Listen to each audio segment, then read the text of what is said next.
Assalamualaikum warahmatullahi wabarakatuh.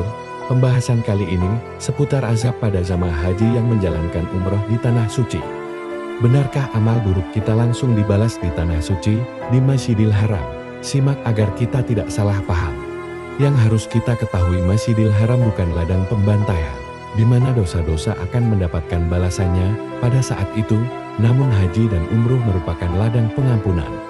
Sebelum kita bahas lebih lanjut, alangkah baiknya kita bersolawat bersama kepada Nabi Muhammad SAW, tanda penghormatan kita terhadap beliau.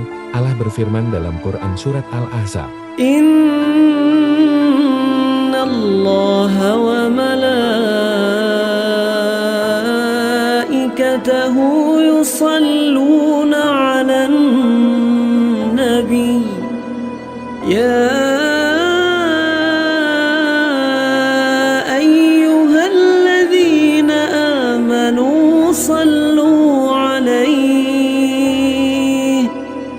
صلوا عليه وسلموا تسليما. Bismillah, kita bahas.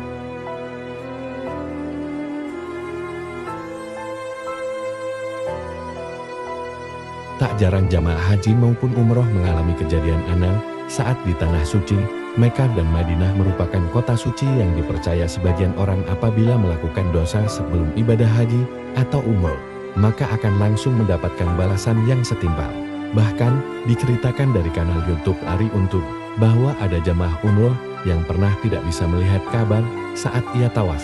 Namun, setelah orang tersebut dibimbing mutawif untuk mengingat kesalahan yang pernah dilakukannya, beristighfar, dan berdoa, akhirnya ia baru bisa melihat Ka'bah pada putaran tawaf ketiga. Ada cerita jamaah umroh yang mengeluh lapar selama di Mekah. Meskipun ia sudah makan, ternyata, sebelumnya ia pernah berkata buruk tentang orang lain sebelum berangkat umroh. Ada pula jamaah haji yang saat tiba di Mekah, ia merasa sakit terus-menerus meskipun sudah minum obat. Padahal sebelum berangkat haji, kondisi tubuhnya baik-baik saja.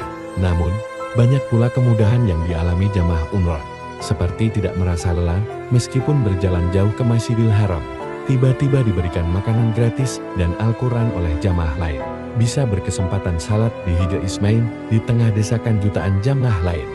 Banyak anggapan bahwa kejadian-kejadian ini adalah balasan langsung atas apa perbuatan kita sendiri yang dilakukan sebelum berangkat umrah maupun haji. Benarkah hal ini, sahabat cahaya Islam?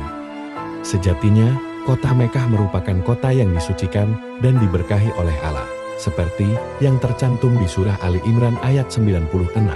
Sesungguhnya rumah yang mula-mula dibangun untuk tempat beribadat manusia, ialah Baitullah yang di Mekah, yang diberkahi dan menjadi petunjuk bagi semua manusia.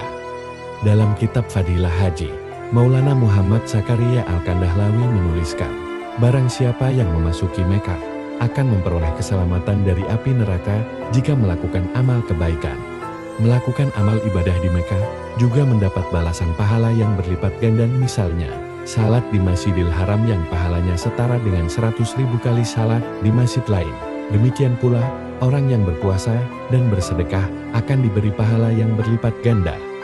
Sebagaimana yang diriwayatkan dari Hasan Al-Basri dalam kitab Al-Hajj Fadail wa Ahkam. Adapun puasa satu hari di Makkah setara dengan pahala 100.000 puasa di selain Makkah, bersedekah 1 dirham di Makkah setara dengan 100.000 sedekah dirham, dan setiap satu kebaikan di Makkah setara dengan 100.000 kebaikan di Makkah.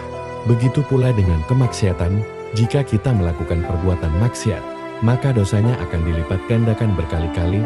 Dalam kitab Ihya Ulumuddin, Imam Al-Ghazali menyebutkan, jika melakukan perbuatan dosa di Mekah, bisa langsung mendapatkan murka Allah.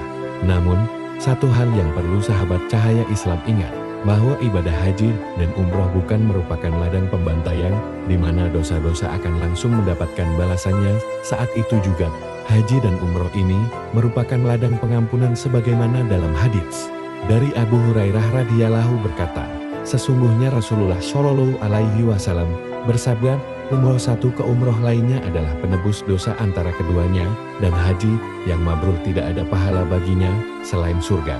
Hadis Bukhari dan Muslim.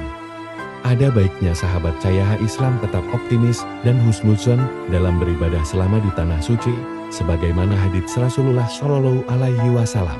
Aku sesuai prasangka hambaku, aku bersamanya bila ia berzikir dan berdoa kepadaku, bila ia menyebut dan menyeru namaku dalam hatinya. Maka aku menyebut namanya dalam diriku, bila ia menyebut dan menyeru namaku dalam kumpulan orang banyak. Maka aku menyebut namanya dalam kumpulan orang yang lebih banyak lagi, bila ia mendekat kepadaku sejengkal. Maka aku mendekat kepadanya sehasta, bila ia mendekat kepadaku sehasta. Maka aku mendekat kepadanya sedepa, bila ia datang kepadaku dengan berjalan, maka aku mendatanginya dengan berlari. Hadis Bukhari dan Muslim. Maka kita dianjurkan untuk terus berhusnuzon selama beribadah di tanah suci, sambil mengupayakan agar haji dan umroh kita mabrur. Berikut hal-hal yang bisa sahabat Cahaya Islam lakukan untuk mendapatkan haji maupun umroh yang mabrur. 1. Menyelesaikan hak adami sebelum berangkat ke tanah suci. Hak adami ialah kewajiban-kewajiban kita terhadap sesama manusia, seperti menyelesaikan hutang, berdamai dengan sesama, meminta maaf, dan lain-lain. Hal ini perlu dilakukan agar sahabat Cahaya Islam bisa fokus beribadah selama di tanah suci, tanpa harus memikirkan kesalahan yang pernah diperbuat. 2. Senantiasa memohon ampunan Allah sambil bertawakal. 3. Memastikan biaya yang digunakan untuk haji atau umroh berasal dari harta yang halal. 4. Sepulangnya ke Indonesia, berkomitmen untuk menjadi pribadi yang lebih baik. Perlu digarisbawahi, pembalasan hakiki itu di akhirat. Balasan yang hakiki atas amalan-amalan keburukan adalah di akhirat kelak. Setiap amalan akan dihisab, ditimbang, dan diberi balasan seadil-adilnya. Allah Ta'ala berfirman, siapa yang mengamalkan kebaikan, walaupun seberat biji sawi, ia akan melihat balasannya.